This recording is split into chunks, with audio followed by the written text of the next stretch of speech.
Movie के शुरुआत में एक एनिमेशन के द्वारा एक फैमिली को दिखाया जाता है जो कि बिहार के दरभंगा रेलवे स्टेशन पे पंजाब जाने के लिए ट्रेन का इंतजार कर रहे होते हैं। ऐसा सभी ये जैसे तैसे करके पंजाब पहुंच जाते हैं। इसके पिता यहाँ पे लिट्टी चोखा के दुकान चालू करते हैं। कुछ दिनों बाद उनकी एक कार एक्सीडेंट में मृत्यु हो जाती है और अपनी अंतिम क्षणों में वो एक चिट्ठी अपनी बेटी को पकड़ाते हैं जिसपे गुड लक लिखा हुआ रहता है। विधवा औरत जैसे तैसे करके अपनी दोनों बच्चियों को पालती है। बड़ी बेटी का नाम जेरी रहता है और छोटी बेटी का नाम चेरी रहता है। जेरी एक मसाज पार्लर में काम करती है और इस बात पे उसकी माँ हमेशा उससे झगड़ा करती रहती है और वो हमेशा उसको बोलती है कि ये काम तुम छोड़ दो। एक शाम को तीनों माँ बेटी गोलगप्पे खा रहे होते हैं, तभी अचानक जेरी की माँ को बहुत तेज खांसी आती है और उसके हाथ में खून की उल्टी हो जाती है। डॉक्टर को दिखाने के बाद पता चलता है कि जेरी को माँ को लंग कैंसर हो गया है और इसके इलाज में 25 से 30 लाख लगेंगे। सभी टेंशन में आ जाते हैं। जेरी बहुत जन से हेल्प भी मांगती है लेकिन किसी के पास इतने रकम नहीं होते। अगले दिन दोनों बहन दुखी होकर एक मॉल में गई रहती है कुछ शॉपिंग के लिए। तभी गलती से जेरी एक गेट खोलती है और उस गेट से एक गुंडा आकर टकराता है जिसका पीछा पुलिस कर रही थी। पुलिस उस गुंडे को पकड़ लेती है। गुंडा का जो साथी जिगरा होता है वो ये सब देख लेता है और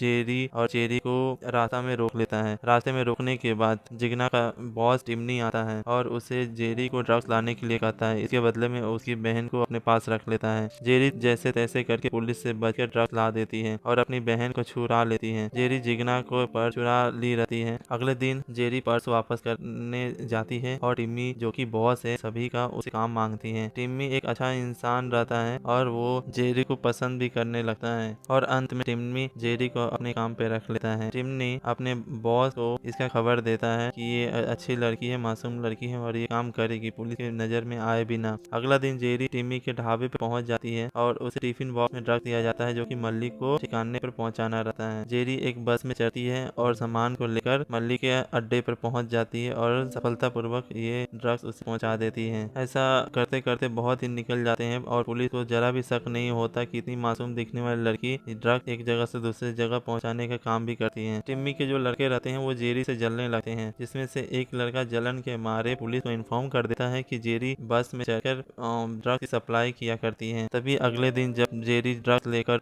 बस से जाती हुई रहती है तो रास्ते में पुलिस की चेकिंग पड़ती है। सभी व्यक्तियों की चेकिंग की जाती है। चेरी उठ के खड़ी हो जाती है। तभी एक पुलिस वाला आकर उसकी चेकिंग करता है। टिफिन बॉक्स निकालता है और उसमें ड्रग्स पाया जाता है, लेकिन वो पुलिस वाला टिफिन को बंद कर देता है और बोलता है इसमें कुछ नहीं है, तुम जा सकती हो। इससे जेरी तो बच जाती है लेकिन वो बहुत डरी हुई रहती है। टिम्मी को इसके बारे में पता चलता है तो वो अपने सभी लड़कों को बुलाता है और उसे पता चल जाता है कि किसने फोन किया था, इसलिए मार देता है। इससे जेरी बहुत डर जाती है और टिम्मी को बोलती है कि वो काम छोड़ देगी। टिम्मी जेरी से बहुत अट्रैक्ट होता है और वो बात मान लेता है। अगले दिन जब जेरी आती है और अपना हिसाब ले जाती है पैसे से भरा बैग, तो टिम्मी उसके साथ जबरदस्ती करने की कोशिश करता है। इन दोनों के झगड़े के बीच में जेरी उसको धक्का मारती है और टिम्मी चोटिल हो जाता है। जेरी भागकर घर आती है और देखती है कि उसकी पूरी फैमिली को गुंडों ने घेर लिया है। टिम्मी का बॉस जेरी को ऑर्डर देता है कि उसे 100 किलो ड्रग्स अगर मल्लिक को नहीं पहुंचाए तो उसकी फैमिली को गोली मार देगा। अंत में दिलेर के बहुत धमकाने के बाद जेरी मान जाती है। अगले दिन जेरी, उसकी माँ चेरी और उनके पड़ोसी अंकल मिलकर सभी प्लान बनाते हैं। उसकी माँ मरीज का एक्टिंग करती है और वो लोग एक बिस्तर में बहुत सारे ड्रग्स रखकर वैन में ले जाने का प्लान बनाए रहते हैं। ये सभी जीवना की गाड़ी से जाने का प्लान रहता है, लेकिन तभी टिंकू आ जाता है जो कि जेरी से प्यार करता रहता है और सभी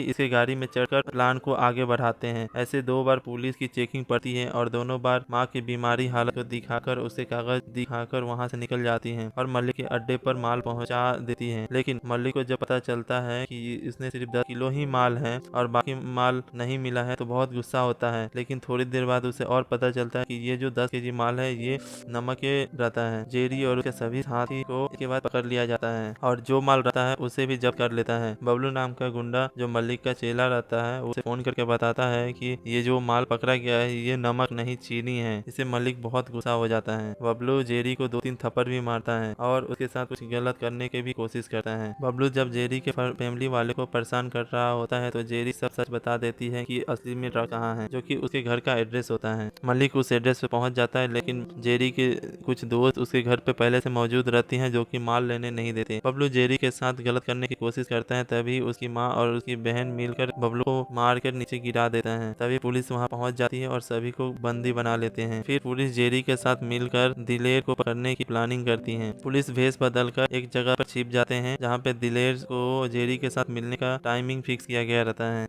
लेकिन पुलिस की चाल उल्टा पड़ती है और गुंडों ने सभी पुलिस वालों को पीछे से घेर लेते हैं। इसके बाद दिलेर जेरी को मारता है और उसको ड्रग की मांग करता है। इसके बाद जेरी के जो दोस्त उसके घर में मोमोज के डब्बे में ड्रग्स रखा रहता है वो लोग लेकर आते हैं और उसके बाद ये सभी जैसे ही इंतजार करते रहते हैं कि अचानक से मलिक आ जाता है और गोलियां चलाने लगता है, जिसमें से बहुत से जन घायल और बहुत जन को गोली लग जाता है। तभी मलिक को दिलेर ड्रग दिखाकर शांत करता है, लेकिन कुछ देर बाद पता चलता है ये ड्रग्स नहीं होता, ये मैदा होता है, जिससे मलिक और दिलेर में हाथापाई हो जाता है और दोनों एक दूसरे को गोलियां मार देते हैं। इसके बाद पुलिस जेरी को उससे ड्रग के बारे में पूछताछ करती है और जेरी बताती है कि ड्रग्स मेरे पास नहीं, आपके घर पे है। मतलब जो पुलिस वाला के घर पे, मतलब जेरी जहाँ पे मसाज पार्लर में काम करती रहती है, वो मसाज पार्लर जिस औरत का होता है वो पुलिस वाला की वाइफ होती है। जेरी बड़ी चालाकी से उसके घर में अलमारी में बहुत सारे ड्रग्स छुपा देती है और उसकी वाइफ को भनक भी नहीं लगा। इसके बाद जेरी की पूरी फैमिली वहाँ से निकल जाते हैं।